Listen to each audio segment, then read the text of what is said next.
How to recover deleted files in OneDrive. If you have been using the OneDrive application and wondering on how to recover the files that you have deleted or removed, don't worry.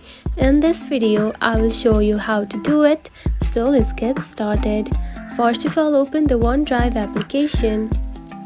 Just like this. After opening it, you will find something like this on your home screen. Now, tap on the profile icon at the top left corner right here. Select it. Then here you can find Recycle bin. Tap on it. Then here you can find the deleted items that you have deleted before. Now to recover it, tap on the three dot lines right here. Select it. Then here you can find Restore option. Tap on it. And now you can see it is now restored. Now the file will be exactly there where you have deleted, just right here.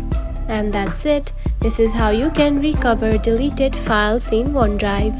If you found this video helpful, don't forget to like and subscribe for more tips. Thanks for watching.